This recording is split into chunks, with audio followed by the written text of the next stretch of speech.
Donc ici, dernier concert 2021, Francis Cabrel, 4500 personnes. Le public était bien au rendez-vous le 5 décembre dernier au Zénith de Toulon.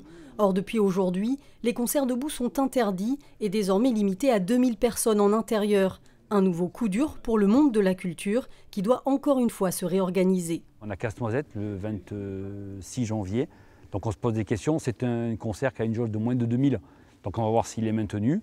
Et après, l'état d'esprit, c'est de se dire sur les gros concerts comme Florent Pagny, qui lui est à 5 000 – 6 000 personnes, si on pourra le faire le 2 février par exemple, et tout ce qui va derrière, parce qu'on a une grosse programmation. Depuis ce matin, l'équipe s'agite pour dresser un état des lieux des concerts qui pourront se tenir ou pas prochainement. Tant que c'est assis, on peut le faire. Par contre, il n'y a pas de bar, c'est tout. Le secteur musical redoute surtout des annulations de tournées en cascade. Certains concerts ne pourront pas être reprogrammés en raison du manque de dates disponibles entre les concerts déjà reportés et les nouveaux spectacles. Le public s'y perd aussi. Les gens sont perdus, les gens ont investi dans des places, ils se demandent si ça va avoir lieu. Il y a des gens qui ne suivent pas l'aéroport, donc qui des fois ont oublié leur place et ne sont pas venus à des concerts qui ont eu lieu malgré l'aéroport.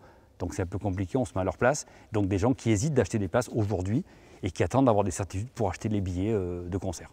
Les appels se multiplient au standard. Patricia tente de rassurer. On vient d'arriver, on attend de voir un peu ce que vont nous dire les producteurs, mais à ce jour, rien ne change, on va dire.